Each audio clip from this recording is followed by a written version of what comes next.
Okay, I'm on. It's time. Let's start. Welcome, everybody. Thanks for coming in. My topic tonight is lessons I've learned from Bob the Tomato, a good friend of mine for the last 25 years or so, which is longer than most tomatoes last.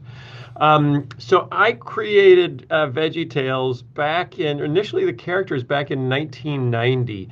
And my original goal was simply to figure out a way to try to bring Sunday school values into more of a Saturday morning, so Sunday morning values combined with Saturday morning fun. How can we combine my love for animation, my love for storytelling, with the lessons I learned from going to Sunday school and growing up in church into a format that kids could watch using the brand new revolutionary technology that was sweeping through America's living rooms, the VHS deck.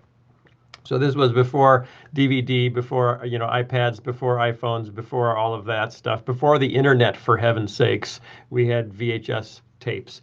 And I thought this is an interesting way to try to teach kids the Bible. So what I wanted to explain to you today is the fundamental rules of VeggieTales, what I learned through that experience that I think can help you with your own ministries, because they don't all translate, but some of them do. So when I started, I was 25 years old. I really didn't know anything. I had three semesters of Bible college under my belt.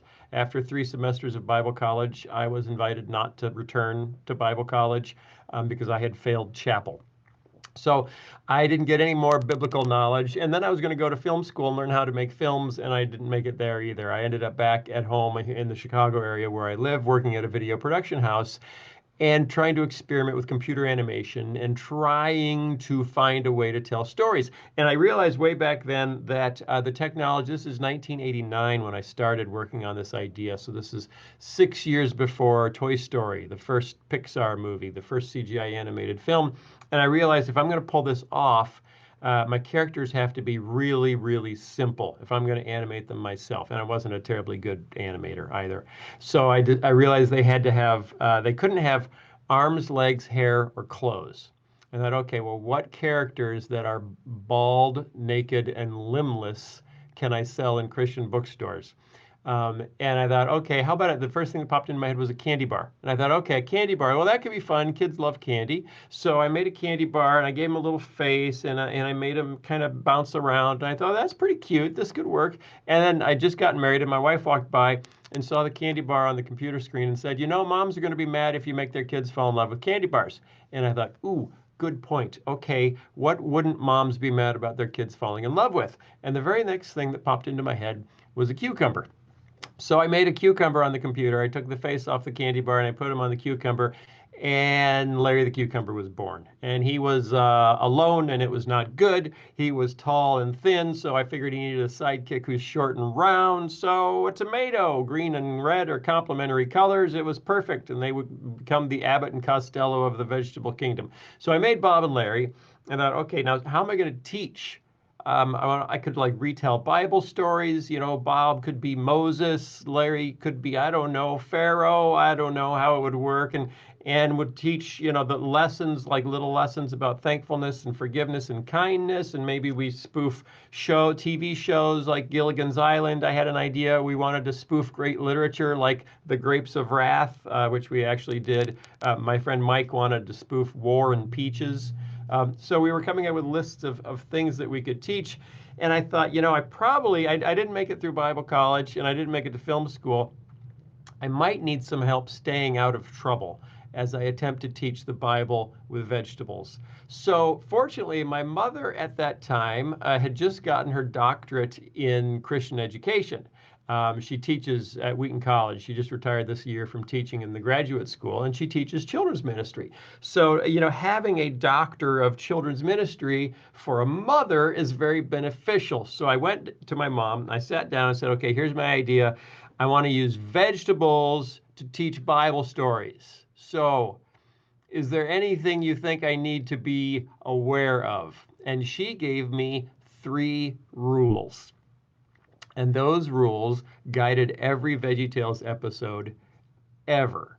So I wanted to share those rules with you because they actually pertain to more than just VeggieTales. And then I have a little fourth guideline of my own that I want to add in at the end. So, okay, the 3 rules of VeggieTales. You've probably been dying your whole life to know how many rules are there to VeggieTales and what are they? Because I'm sure they would help me. So, this is your lucky day. Okay, rule number 1. This is direct from my mother. This is exactly what she said.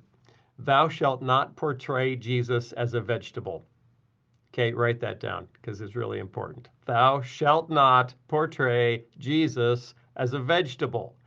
And I immediately kind of saw her point. That's, yeah, this is Jesus. He's a rutabaga. Maybe not as respectful as I should be with God of the universe. But I also thought, well, there go the Gospels. How am I supposed to tell the Gospels when I can't show Jesus as a vegetable? And that really actually started to shape what VeggieTales became when we decided, okay, we can't show Jesus because it's just not appropriate. But here's the lesson that's underneath that was even more important for me. The basic lesson was some things are sacred. Treat them as such. You see, I'm a silly guy. I was a really silly kid. And so I tend to have silly fun with things when I'm telling stories about them or making jokes out of them. And that's awesome. And it's really appealing to kids. And they love the silly and they love the fun. But if everything is a joke, nothing has meaning. And I think this is something that our kids have discovered if you watch, the kind of TV shows that Hollywood is turning out, whether it's The Simpsons or Family Guy or, the South Park, those kind of shows, everything is a joke. Nothing has meaning. A world where everything is taken lightly is a world without meaning. And so what I realized I had to do was before I took any Bible story and tried to teach it to kids, the first thing I would do was say, okay, what is sacred about this story? What do I not want to mess with? Where do I nail my little nails in if you teach this and you teach it the way it is in the Bible because this is what this story is about? I always started there. And then, and this is even more important, well, maybe not more important, but equally important, once you've figured out what is sacred about a story, everything else is okay to have fun with. So in our story of Daniel in the lion's den, in our very first video, Daniel gets thrown to the lion's den. It's a serious moment. We take that moment seriously, and he turns to God, and God rescues him, and then he comes out, and then he yells over his shoulder as he's leaving the lion's den, "See you later, lions. Thanks for the pizza." And that was, and a few people said, Wait, what did you just say? It doesn't say in the Bible that Daniel had pizza, but that point was so ridiculous that kids knew Daniel didn't really have pizza with the lions, but they thought it was funny. And that's what I mean. What was sacred about that story is the state of mind that Daniel was in and the role that God played in that story. Little details like, well, what did he actually do with the lions? Bible doesn't say. Bible doesn't say he didn't have pizza with him. I don't know. So we can have fun with the things, especially when I would push it to the point where it's so ridiculous. Kids know that, well, that didn't really happen. Another example, Josh and the Big Wall. Okay, story of Jericho and the battle of, or Joshua and the battle of Jericho. So the Israelites are marching around the walls, trying to bring them down. And it says in the Bible, and it says the people of Jericho stood on the walls and looked down on them and hurled insults at them, which was typical in the Old Testament when Philistines and Israelites were having war. They would stand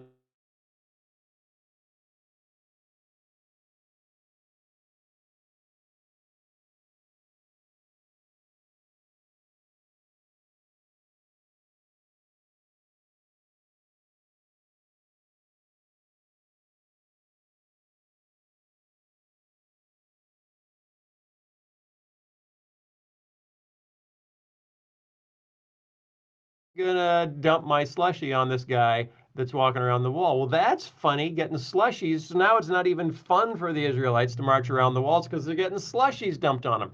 Now, most kids are able to say, it probably didn't really happen that way. I don't think they had slushies back then. But that detail, the detail of what the Israelites were experiencing as they were going around, what the people of Jericho were doing on the wall, That's not the sacred part. The sacred part is what was the Israelites' relationship with God and what was God's role in this story. I also try when I do something ridiculous, like I said, I make it so ridiculous that it's obvious. I don't want any kid going into Sunday school and saying, "Did you know the people of Jericho had slushies from 7-Eleven?" No, I don't want them to say that. So I pick a point and make it so ridiculous that they know that part didn't really happen. But I can't do that. Here's another one. You can find something sacred about a story, or even a character in a story. Okay, our story of Jonah. We did Jonah and the Whale as a movie. And one of the things reading through the story of Jonah that I hadn't really noticed before, when you have to teach a story, you actually have to read it for real. You just can't go on that you think you know it. So I'm really, really reading Jonah, and I get to the end, and he's sitting under this plant, which is a funny scene. He's sitting there under this plant, cursing God and hoping that he dies. And at first I'm thinking, I've never seen that in a kid's Bible, the sitting under the plant cursing and wishing that he was dead. I got to put that in the movie because it's funny and it really happened. Okay, but a worm, God sends a worm to eat the plant and the plant dies. God sends a worm. Okay, how can you, I've never seen that in a kid's Bible either, this divinely appointed worm that has a role to play in the story. And so it occurs to me, well, what if the worm plays a larger role and becomes kind of a Jiminy Cricket voice of reason, a traveling partner for Jonah? Okay, now it's taking some liberty, but it's basically God using the worm to play a key role. And so we expanded the part of that worm and named him Khalil, which is a Middle Eastern name. And he's this traveling buddy. I'm with you, traveling buddy. And he's the one who then brings the lesson at the end and says, don't you think God loves all those people in that great city? So the voice of the narrator, which you see in Scripture, we put into the worm. God talked through a donkey, so maybe he talks through a worm. What was important, what was vital in that story, what was sacred in that story? Again, Jonah's posture towards God, God's salvation for Jonah and the people of Nineveh. And we made sacred points that don't even get picked up in kids' Bibles, which is Jonah didn't want the Ninevites to be saved. I mean, that's key, because the Bible, the story of Jonah isn't about what a great guy Jonah is. The story of Jonah is about what a great guy God is. But we turn it around and we get it wrong when we miss what's sacred. So that's point number one. All right, if it's sacred, keep it sacred. Keep it sacred. If it's not sacred, have fun with it. Rule number two, my mom said, thou shalt not imply that vegetables can have redemptive relationships with Jesus. And I thought, wait, what? Oh, I see what you're saying, because technically speaking, vegetables can't have redemptive relationships with Jesus, and we don't want to tell kids otherwise, which means, well, it means a lot of things. It means Bob and Larry technically aren't Christians. They're vegetables. It means Bob and Larry do not pray when they're on the kitchen countertop and they're being Bob and Larry. They only pray if they're in a story pretending to be a character from the Bible who prays. Okay, that's huge, because vegetables can't have relationships with God. Lions and tigers and bears and puppies can't have relationships with God. Now think of the puppet shows I saw when I was a kid in the church basement where Mr. Lion became a Christian. Okay, well, that's a little confusing for kids. Can my dog become a Christian? What was my mom really getting at? What she was getting at was take orthodoxy seriously. Okay, don't mess with theology. Learn your theology, learn Christian orthodoxy, protect it. What is orthodoxy? It's guardrails. You know, it's guardrails going down the road to keep you in the center of the road so you don't go flying off into heresy and over a cliff. I do not like getting letters accusing me of heresy. That's not fun, especially if they're right. If they're wrong, I can get over it. If they're right, I don't enjoy that at all. So I let Christian orthodoxy guide me and make sure we don't make statements that aren't orthodox, whether it's about the nature of vegetables or anything, which means before you start teaching, you have to be learning. You actually have to learn this stuff. You know, we have to sit down, either go to school, crack open your study Bibles and learn Christian orthodoxy. And then you can teach from that framework where you have guardrails on either side of you. It was a huge, huge help with VeggieTales because we were doing some really weird stuff, you know, just retelling Bible stories with vegetables is weird. And some people didn't even like that. We lost people. They said, vegetables, I'm out. I mean, there were just some people that never even considered being fans of VeggieTales because of its premise. But once they got into it, what they didn't find was heresy. It's incredibly orthodox, and that was hard to do, but that was rule number one. Okay, I'm sorry, that was rule number two. Rule number one, don't portray Jesus as a vegetable, meaning what is sacred, keep it sacred. Now, rule number two, don't imply that vegetables have relationships with Jesus, meaning stick to Christian orthodoxy and help kids, guide them into orthodoxy. And if you don't know what the word orthodoxy means, it's not the Eastern Orthodox Church. It means right belief. Orthopraxy is right living. So we need orthodoxy so we can lead kids to orthopraxy. Okay, rule number three from my mother. And this was the big one. She said, above all else, and whenever possible, remind kids that God made them special and he loves them very much. And as you can probably guess, that led to the saying that Bob says at the end of every single VeggieTales show ever, remember kids, God made you special and he loves you very much. Goodbye. But I'm not done. I'm not leaving, so don't turn me off. Why is that so important? Why was that worth? That was the message of VeggieTales. Okay, every individual story had a small message, but the macro message of all of VeggieTales was there is a God, he made you, he loves you. Why is that so important? Because nothing else matters if you haven't established God's love first. Okay, all the orthodoxy in the world. Orthodoxy is cold without love. Religion is legalism without love. What is Christianity? It's a relationship. It's walking with Jesus in love. It's filling ourselves with his love so that we can then in turn love others. Love is the foundation on top of which rests everything else that we teach. And most importantly for you guys, it is very unlikely that a kid will feel loved by God if they haven't first felt loved by you.